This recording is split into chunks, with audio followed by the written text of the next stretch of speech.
ارے آنے کا انتظار کیوں کرنا؟ جانے سے پہلے ہی ایسے ہو کے چلے جاؤ نا، جانے سے پہلے ہی ایسے ہو کے چلے جاؤ۔ ارے اس قابل اپنے چہرے مورے کو تو بنا لو، اپنے قلب کو تو بنا لو کہ وہ اللہ کے گھر کے سامنے کھڑے رہنے کے قابل ہو جائے۔ اپنے دلوں کو اس قابل تو بنا لو کہ نبی کریم صلی اللہ علیہ وسلم کے موجے مبارک، موجے شریف کے سامنے کھڑے رہنے کے قابل ہو جائے۔ آپ ان کو، نبی کریم صلی اللہ علیہ وسلم کو سلام پیش کر رہے ہیں کہ السلام علیکم یا ایھا النبی، اور وہ جو ہوتا آپ کو دیکھ بھی رہے ہیں، نہ صرف دیکھ رہے ہیں بلکہ سوال کا جواب بھی دے رہے ہیں، تو کیا منہ لے کے کھڑے رہیں گے ہم نبی کریم صلی اللہ علیہ وسلم کے سامنے؟ کیا قلب لے کے، یہ گندا قلب لے کے کھڑے رہیں گے؟ تو جانے سے پہلے اپنے گناہوں کی معافی تلافی کر لو۔ اس کا طریقہ یہ ہے کہ آپ رات میں اٹھیے، عشاء پڑھ کے سو جائیے، تہجد کا وقت اٹھیے، تقریباً 6:30 بجے فجر کی اذان 6 بجے ہو رہی ہے، اس سے ایک آدھ گھنٹہ پہلے 5 بجے 4:30 بجے جو تو اٹھیے، اٹھ کے اچھے سے وضو کر لیجئے، اور وضو کر کے تہجد، جو لوگ الحمدللہ جن کا معمول ہے تہجد پڑھنے کا، ان کو تو خیر بتانے کی ضرورت نہیں، جن کا معمول نہیں ہے وہ بھی آج جو ہے اس نیت سے پڑھ لے کہ اب میں اللہ کو راضی کرنے کے لیے جا رہا ہوں، تو اپنے گناہوں کو معاف کرنا ہے مجھے۔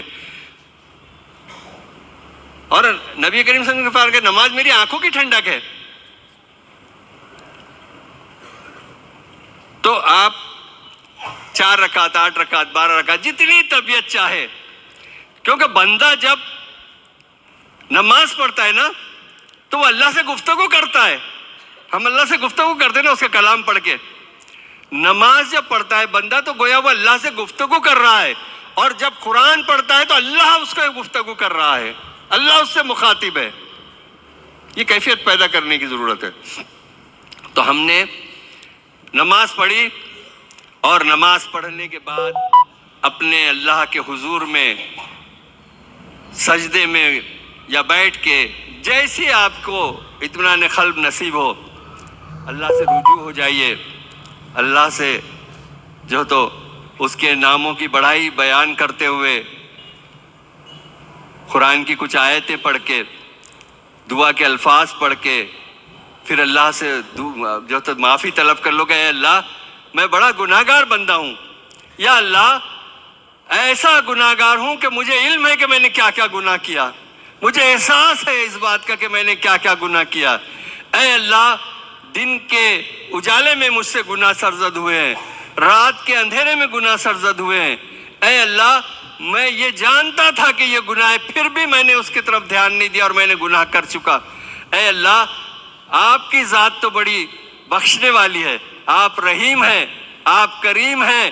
اے اللہ میرے گناہوں کو معاف فرما دے۔ اے اللہ آپ نے وعدہ کیا ہے کہ میں اپنے بندوں سے اگر وہ ایک قدم مجھ سے قریب آتا ہے تو میں اس سے زیادہ قریب اس سے ہو جاتا ہوں۔ اے اللہ میری رگے جاں سے قریب تو آپ ہے میرے مولا، میرے تمام اعمال سے اللہ آپ واقف ہے۔ میں آپ کے دربار میں حاضری کے لیے محض آپ کے بلاوے پہ آ رہا ہوں، اور آپ نے مجھے اپنا مہمان بھی کہا ہے، تو اے اللہ مجھے آج جو تو اپنے گناہوں سے خلاصی دے دیجئے، آج مجھے اپنے گناہوں سے معافی دے دیجئے۔ خوب گڑ گڑا کے، خوب جو تو، اور آپ نے دیکھا ہوگا کہ آپ کی بیٹی یا بچی کے، بیٹی کے، بہو کے گود میں ایک چھوٹا سا بچہ رہتا جو ابھی بول نہیں پاتا، اس کو زبان نہیں ہے بولنے کی، طبیعت اس میں اہلیت پیدا نہیں ہوئی، وہ اپنی ماں سے کیسے مطالبات منواتا؟ جواب دیا کرو، حاجی صاحب اکیلے جواب دے رہے ہے نا، سب کی بہویں بیٹیاں ہیں، سب نے دیکھے ہوں گے گود میں کیا کرتے بچے۔ وہ روتا، اچھا وہ روتا تو اس کی ماں کو معلوم رہتا کہ یہ چیز کیا ضرورت ہے، ماں پورا کر دیتی نا۔ اب کچھ باتیں ایسی رہتی کہ جو اس کی پہنچ سے باہر رہتی، لیکن وہ کوشش کرتی کہ میں میرے بچے کی تو وہ ضرورت پوری کر دوں۔ انسان تو انسان، جانوروں کو دیکھو آپ کہ وہ بھی اپنے بچوں کے لیے کتنا پریشان ہوتے۔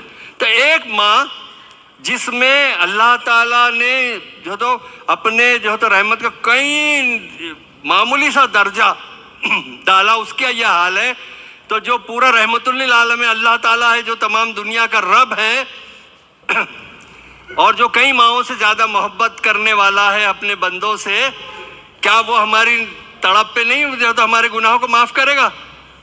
پورے دل کے اس نیت کے ساتھ کہ اللہ ضرور مجھے معاف کرے گا۔ اللہ سے معافی طلب کر لو، جانے سے پہلے ہی ایسے ہو جاؤ. کریں گے انشاءاللہ سب لوگ. اب یہ تو بڑا آسان کام تھا بھائی صاحب. نماز پڑھے، اللہ کے حضور میں گڑ گڑا لیے، رو لیے، اللہ سے معافی طلب کر لی، اللہ تعالیٰ نے معاف بھی کر دیا. الحمدللہ ہمارا یہ ایمان ہے کہ اللہ تعالیٰ ہماری کو معاف کر دے گا. اب بڑا عجیب مرحلہ ہے بھائی صاحب. اب حقوق العباد کا معاملہ ہے بھائی صاحب. اب یہاں پر آپ کی انا بیچ میں آئے گی، یہاں پر آپ کا دولت مند ہونا بیچ میں آئے گا، یہاں پر آپ کا صاحب اقتدار ہونا بیچ میں آئے گا، یہاں پر آپ کا جو ہے تو بڑا ہونا بیچ میں آئے گا، یہاں پر آپ کے منصب بیچ میں آئیں گے، یہاں پر آپ کی دولت بیچ میں آئے گی، یہاں پر ہماری انا اور ہماری اکڑ بیچ میں آئے گی. جبکہ اللہ تعالیٰ نے کیا فرمایا کہ عزت میری ازار ہے، جو اس کو کھینچنے کی کوشش کرے گا وہ تباہ ہو جائے گا. ہزار ہم جیسا ابھی احرام باندھیں گے تو کیا رہتی، وہ ایک تہبند رہتی ہے اور ایک چادر ڈالی جاتی ہے، اس کو ہزار بولتے. جو اس کو کھینچنے کی کوشش کرے گا وہ تباہ ہو جائے گا. عزت اور اللہ کو ہی جو تو سزاوار ہے، انسان کے لیے نہیں. اللہ نے فرما دیا. تو اب یہاں پر کیا ہوگا، بہن سے، چھوٹی بہن ہے، بھائی جا کے معافی نہیں مانگتا کیونکہ چھوٹی ہے، وہ بوسط ہے اس نے میرے کو. بھائی ہے، بھائی آج عالم یہ ہے کہ بھائی کی بھائی سے بات بند ہے، بہن کی بہن سے بات بند ہے. کئی ہمارے رشتے، بیٹی ساس بہو سے بات نہیں کر رہی، بہو ساس سے بات نہیں کر رہی. سب سے زیادہ مسائل ساس اور بہو میں ہے. ہم کو اسلام تو کیا تعلیم دے رہا ہے ہمارے کو اسلام.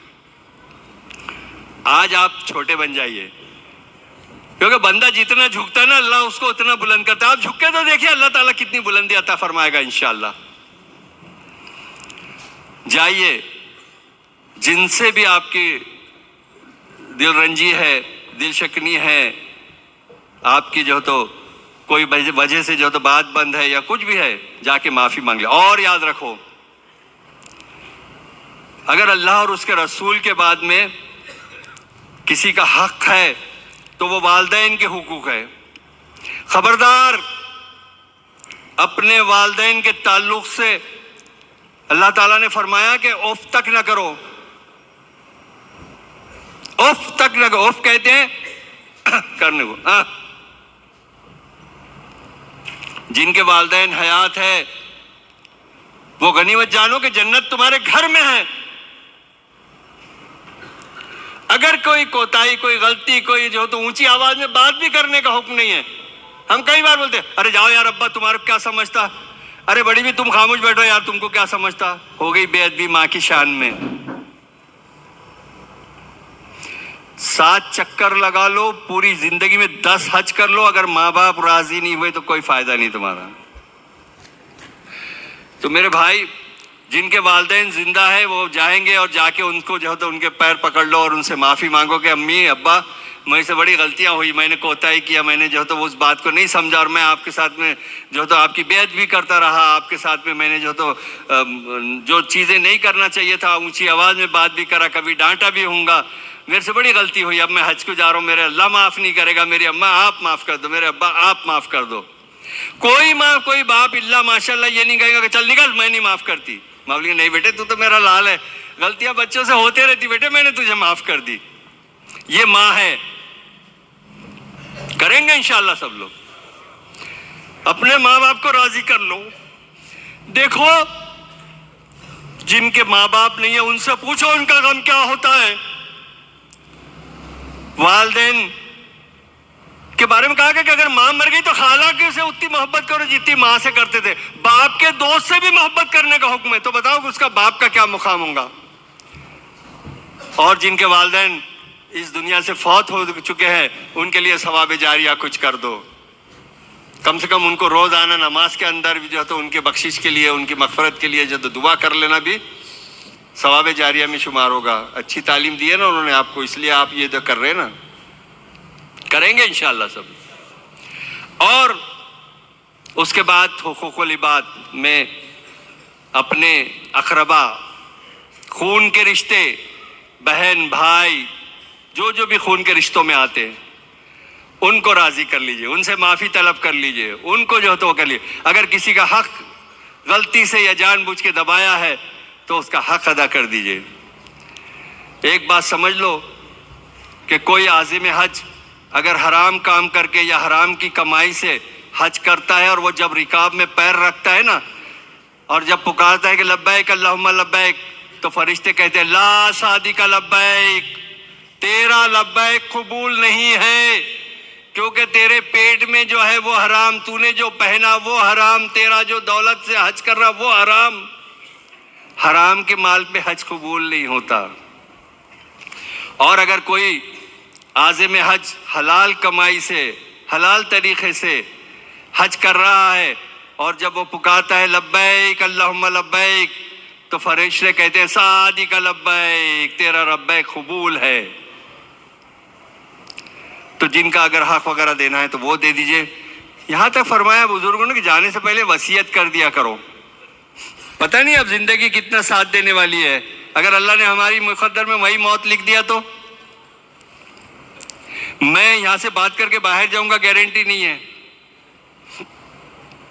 تو کر لیں گے انشاءاللہ سب لوگ۔ اب یہ دو کام کر لیجئے آپ دیکھیں گے کہ اپنے آپ کو بڑے مطمئن پائیں گے، آپ قلب آپ کا جو ہے تو بڑا پرسکون ہو جائے گا۔ دیکھیں عمرہ میں مولانا نے آپ کو بتایا کہ صرف 4 کام ہوتے ہیں۔ کتنے کام کا نام عمرہ ہے؟ 4 کام کا نام عمرہ ہے۔ 4 میں سے 2 فرائض ہے اور 2 واجبات ہے۔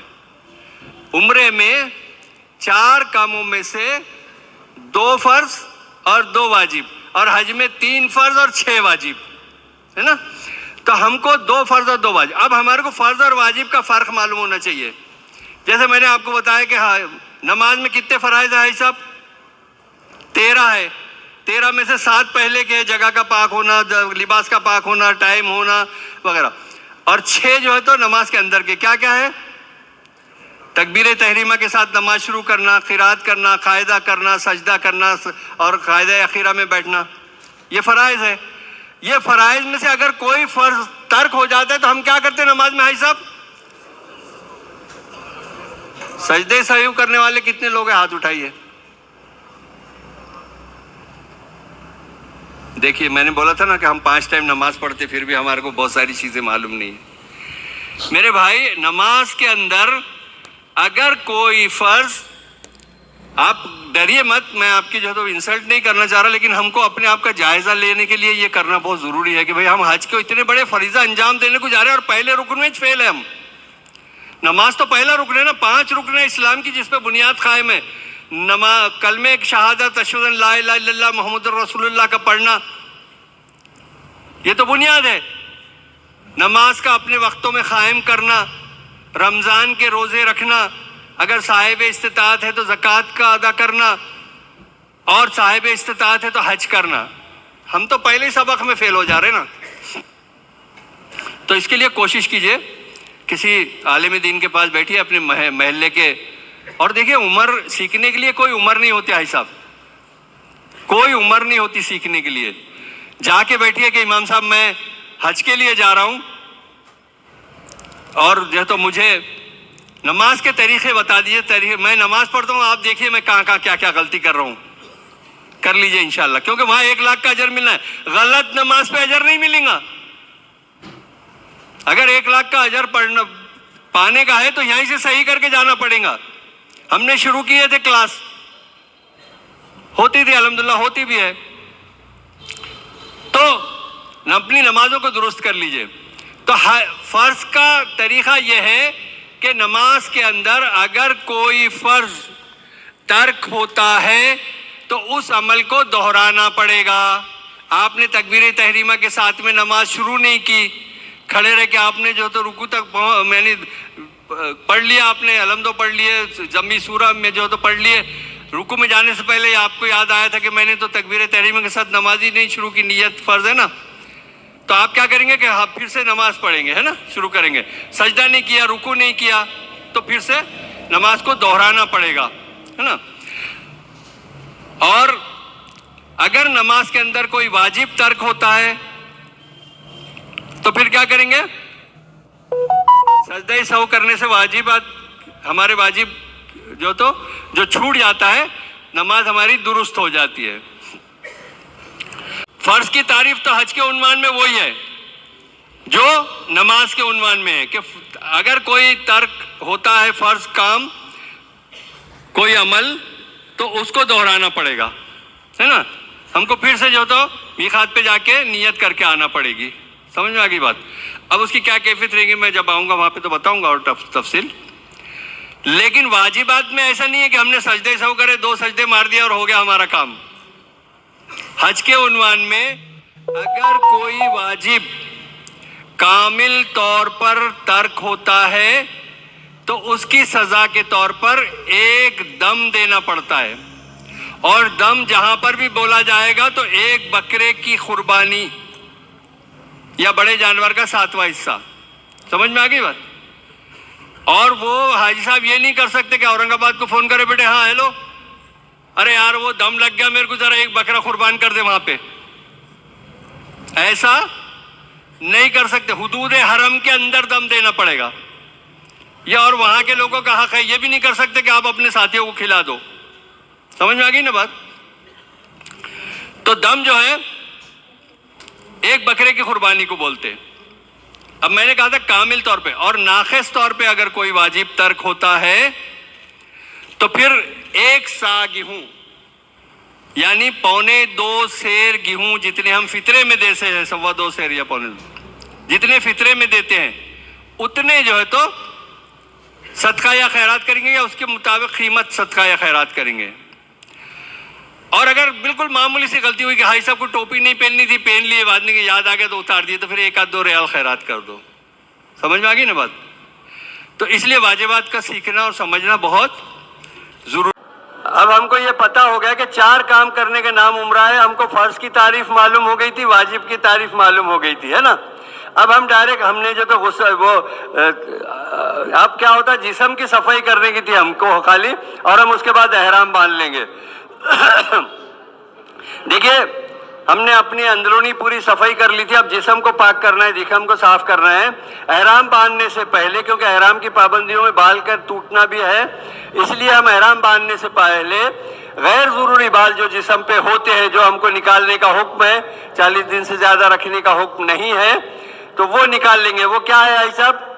زیر بغل اور زیر ناف، مرد و خواتین زیر بغل اور زیر ناف جو بال ہوتے ہیں وہ نکال دیں گے۔ دیکھیں ناف کہاں سے شروع ہوتی ہے، آپ دیکھیں گے کہ یہ جو بومبی ہوتی ہے ہماری، یا ناف ہوتی ہے نا، ناف کے آخری میں جو فولڈ آتا ہے پیٹ کا، اس کے نیچے کا پورا حصہ صفائی کرنے کی رہتی ہے۔ سمجھ میں آ گئی بات؟ ناف کے نیچے جو آخری فولڈ ہوتا ہے، فولڈ کے نیچے کا حصہ مرد و خواتین صاف کر لیں گے، اور اپنے بغلوں کے بال نکال لیں گے۔ مرد حضرات اپنے بالوں کو تھوڑا کم کر لیجئے، جو لوگوں کے بال اگر بڑے ہوں گے، کیونکہ وہاں کے بیچارے کو حجام کو تکلیف نہ ہو حلق میں کرنے میں، ہے نا، اور اپنی مونچھوں کو پست کر لیجئے۔ بہرحال اب اس کے بعد میں کیا کرنا ہے من کا، کہ آپ جب بھی احرام باندھیں گے، جو تاریخ رہیں گی آپ کی، تاریخ سے جانے سے پہلے جو تو آپ کو یا تو ایئرپورٹ پہ احرام باندھیں گے آپ، کیونکہ ایئرپورٹ پہ آپ کو پریئر ہال ہوتا ہے، وہاں پہ بھی احرام باندھا جا سکتا ہے۔ اب یہاں سے جس ذریعے سے بھی جائیں گے آپ، وہاں پہنچنے کے بعد میں یہ کیا جا سکتا ہے کہ گھر پہ غسل کر لیجئے، کیونکہ غسل کرنا بھی مسنون ہے احرام باندھنے سے پہلے۔ اب یہاں پہ میں تھوڑا اپنی بیٹی بہن سے 1-2 منٹ کے لیے مخاطب ہوں گا کہ میری ایسی بیٹی یا میری ایسی بہن جو اس وقت ناپاکی کی حالت میں تھی، عذر کی حالت میں تھی، یا ان کا مینسس چالو ہو گیا تھا، تو ایسی بہن چاہے تو اسی حالت میں غسل کر سکتی ہے، وہ گویا اس کا پاکی کا غسل نہیں ہوگا، صرف نفاست کے لیے غسل ہوگا، غسل کر لے گی، اور غسل کرنے کے بعد میں وہ احرام کی جو اس کا اسکارف رہے گا وہ بھی باندھے گی، نیت بھی کرے گی، نماز نہیں پڑھے گی، اسی حالت میں جا کے پورا سفر کرے گی، اور جب پاکی کا غسل کر لے گی اس کے بعد باقی کے 3 کام کرے گی۔ دونوں سرے ملا کے پکڑنے کے بعد میں اپنے پیروں کو تھوڑا وشرام والی پوزیشن میں کر لیجئے، تھوڑا پھیلا لیجئے، اور اس کے بعد میں اس طریقے سے جو ہے اس کو کھول لیجئے، اور کھولنے کے بعد میں تھوڑا سا یہ جو ہاتھ ہے آپ کا، اس ہاتھ کو جو تو یہاں پہ رکھ کے اس کو فولڈ کر لیجئے۔ دیکھیے دونوں سرے ملائیے، ایک ہاتھ سے ڈھیلا کر لیجئے، جو فارغ ہاتھ ہے اس کو جتنا آپ یہاں پہ ٹائٹ لیں گے نا حاجی صاحب اتنا آپ کا احرام اچھا آئے گا. اس طریقے سے جو تو اس کو لے لیجئے. لینے کے بعد میں جو تو آپ اس کو یہاں پہ کھوس لیجئے. سمجھ میں آیا سب کو پیچھے تک کے؟ اور بتانے کی ضرورت نہیں ہے؟ نہیں، ماشاءاللہ. اس طریقے سے جو تو یہ کھوس لیجئے. اور دوسری جو چادر ہے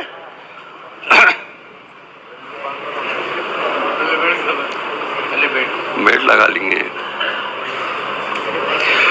آپ یہ بیلٹ بھی لگا سکتے ہیں کیونکہ یہ جسم کی ساخت کے مطابق نہیں ہے. یہ بیلٹ کو اس نیت سے مت لگاؤ کہ احرام گریں گا تو اس لیے تھامنے کے لیے، بلکہ آپ کو پیسے رکھنا ہے، ریزگاری رکھنا ہے. جیب نہیں ہے نا، کوئی چیز رکھ نہیں سکتے آپ اس کے اندر. تسبیح ہے، پیسے ہے وغیرہ وغیرہ، تو اس کے اندر جو یہ رہتا پرس رہتا اس کے اندر وہ چیزیں رکھ سکتے. اس نیت سے لگائیے، اس کو اس طریقے سے پلٹا لیجیے. ہو گیا یہ سب. ایک بات کا خیال رکھیے، اس میں دو باتوں کا خیال رکھنا ہے. پہلی بات تو اس بات کا خیال رکھنا ہے کہ ناف کے نیچے نہ ہو. دیکھیں مرد کا جو سطر ہوتا ہے وہ ناف سے لے کے گھٹنے کے نیچے تک کے گھٹنے تک کے ہوتا ہے، تو ناف نہ کھلے اس بات کا خیال رکھے. اور ٹخنوں سے اوپر ہو تھوڑا. ٹخنوں کے نیچے رہنا تکبر کی نشانی ہے جس کو پسند نہیں کیا جاتا، تو تکبر نہ پیدا ہو اس لیے ٹخنوں سے تھوڑا اوپر رکھا جاتا ہے. تو تھوڑا سا ٹخنوں سے اوپر رہے اور ناف کے بھی اوپر رہے. اس طریقے سے جو ہے اس کو آپ جو تو باندھ لیں گے ایک چادر کو.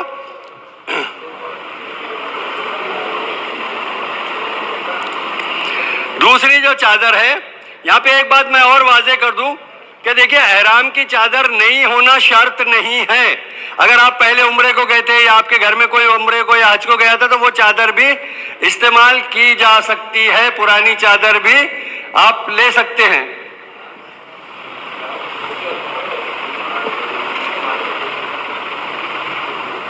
اب اس میں جو ہے یہ جو الٹے ہاتھ والا سرا ہے یہ چھوٹا لیجئے. یہ کیوں چھوٹا لینا ہے یہ میں آگے جا کے بتاؤں گا. اور اس کو کیا کرو آپ کہ یہ جو ناف کی جگہ ہے نا اس کو یہاں کھوس لیجئے تاکہ وہ ناف نظر نہ آئے اگر نیچے چلا بھی جائے تو، ہے نا. اور یہ جو بڑے والا سرا ہے اس کو پیچھے اس طریقے سے ڈال لیجئے. اب کیا ہوا بھائی صاحب، یہ بشٹ بن گیا. آپ ہاتھ اٹھا رہے آپ کا احرام ڈھلک رہا نہیں، اور پیچھے آپ چاہے تو اس کو ڈاکٹر صاحب کھول دو.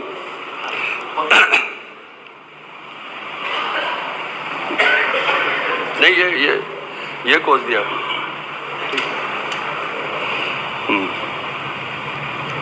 بات تو یہ جو ہے تو اس طریقے سے یہ کام جو ہمارے بھائی کر رہے ہیں آپ اپنی بیوی سے بھی کروا سکتے پیچھے کھسوانے احرام کھوسنے کے لیے. یہ ہاتھ کھلے آپ کے پورا نظر آ رہا آپ کو، کہیں آپ کو تکلیف نہیں ہے. آپ نماز پڑھ رہے ہیں، رمل کر رہے ہیں، استباح کر رہے ہیں، آپ تیز چالو سے چل رہے اس طریقے سے رمل میں. آپ کا جو تھا احرام آپ کو تکلیف نہیں دے رہا، ساڑی کے جیسا نہیں بندھا. دوسری بات یہ کہ زور کی ہوا چلی، احرام کی جو چادر ہوا سے اڑ گئی، آپ کا سطر نہیں کھلا کیونکہ جسم پہ اور کوئی کپڑا نہیں ہے. میں کو خالی احرام باندھ کے بتانا تھا، ابھی میں نے بتایا. اب آگے آپ کو پوری اس کی تفصیل انشاءاللہ میں آپ کو بتاتے چلوں گا. میں نے کہا تھا عمرے میں کتنے فرض تھے بھائی صاحب؟ 2 فرض تھے نا. ایسے احرام کے بھی 2 فرض ہیں. عمرے میں کتنے واجبات تھے؟ ایسے احرام میں بھی 2 واجب ہے. عمرے کے 2 فرض 2 واجب ہے، ایسے احرام میں بھی 2 فرض اور 2 واجب ہے. احرام کا پہلا فرض ہے نیت کرنا. دوسرا فرض ہے لبیک پڑھنا، لازم و ملزوم ہے. ایک دوسرے کے کیے بغیر محرم نہیں ہوتے. نیت کر لیں گے آپ محرم نہیں ہوں گے تا وقت یہ کہ آپ ایک بار لبیک نہیں پڑھیں گے. تو ہم نے احرام خالی باندھا ہے، ابھی نیت نہیں کی ہم نے، ہے نا. احرام کی صرف 2 چادریں باندھی ہے ہم نے. ایک بات میں یہاں پہ واضح کر دوں کہ احرام جو ہے نا ان 2 چادروں کا نام نہیں ہے. ان 2 چادروں کے باندھ لینے سے کو احرام نہیں کہتے ہیں، بلکہ احرام کے میں نے شرعی اصطلاح میں احرام کہتے ہیں ان پابندیوں کو جو اس کو نیت کرنے کے بعد میں آپ پہ لازم آ جاتی ہیں، وہ احرام ہے. اپنے اوپر چند جائز اور مباح چیزوں کو حرام کر لینا، مجازاً ان 2 چادروں کو ہم احرام کہتے ہیں. ہم نے نماز پڑھ لیے 2 رکعت. نماز پڑھنے کے بعد میں سر سے ٹوپی اتار لیے اور رکھ دیے. بیگ میں. اب ہم کیا کریں گے؟ نیت کریں گے. نیت کیسی کریں گے بھائی صاحب؟ اگر تمتع کی نیت، عمرے کی نیت کریں گے آپ تو کیسی کریں گے؟ اللہم انی ارید العمرۃ فیسرھا لی وتقبلھا منی. اردو میں اس طرح سے کر سکتے ہیں کہ اے اللہ، ارادہ کرتا ہوں میں اپنے عمرے کے احرام کا، اس واسطے آپ کی خوشنودی کے، اس کو میرے لیے آسان فرما اور قبول فرما. یہ نیت کرنے کے بعد میں دعا کر لیجئے، درود شریف پڑھ لیجئے. اللہم انی اسألک رضاک والجنہ واعوذ بک من غضبک والنار. یہ دعا کر لیجئے اور اس کے بعد درود شریف پڑھ لیجئے. درود شریف پڑھنے کے بعد میں اب آپ نے جیسے ہی یہ نیت کرے نا بھائی صاحب تو لبیک اللہم لبیک. ایک بات یہاں پہ خالی تھوڑی سی واضح کر دوں میں کہ بہت سارے لوگ لبیک کو جو ہے نا مجھول پڑھتے، لبیک پڑھتے. لبیک زبر نہیں ہے، زیر ہے، باقی نیچے اور یا بھی ہے. لبیک اللہم لبیک لبیک لا شریک لک لبیک ان الحمد والنعمت لک والملک لا شریک لک. لیکن جب آپ احرام باندھ لیتے نا تو پھر آپ کا سب سے بہترین ذکر لبیک ہے.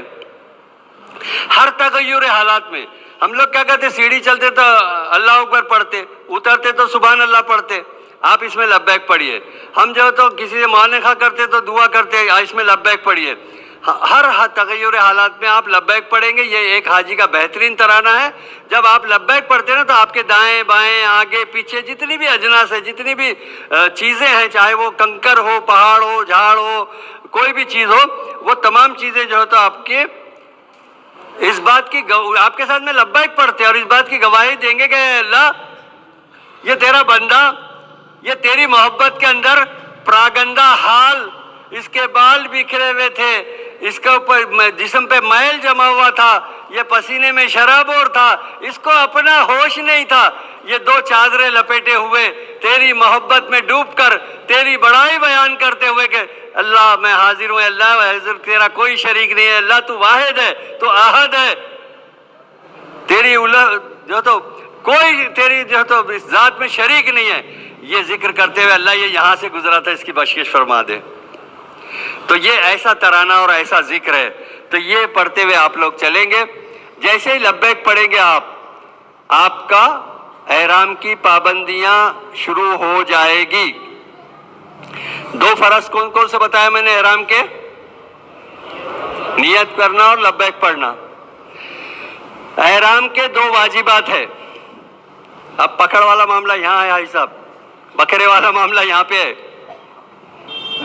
حاجی صاحب پوچھ رہے تھے نا میقات کا، اب آئی میقات. تو واجبات میں پہلا واجب ہے میقات سے احرام باندھنا. اب میقاتیں دو طرح کی، میقات زمانی، میقات مکانی، وہ ایک الگ بحث ہے. تو میقات سے احرام باندھنا. ڈاکٹر صاحب یار یہ کوئی ذرا دوسرا لاؤ، سب پھسل جا رہے ہیں یہاں سے. تو میقات سے احرام باندھنا پہلا واجب ہے احرام کا. میقات کیا ہے حاجی صاحب؟ دیکھیے ایک چھوٹا دائرہ بنا ہوا ہے، ڈاٹ ہے بلیک، اس کے بعد میں ایک چھوٹا سا آڑا ٹیڑھا ترچھا دائرہ بنا ہوا ہے. دو دائرے بنے ہوئے دکھ رہے ہیں نا آپ کو اسکرین کے اوپر؟ بہنوں دیکھو دکھ رہا کیا؟ رہنے دو، یہ یہاں کرسی رکھ کے اس پہ رکھ دو یار، پریشان مت ہو آپ بار بار. ڈاکٹر صاحب گرا پڑی چل رہی، کیا بات ہے؟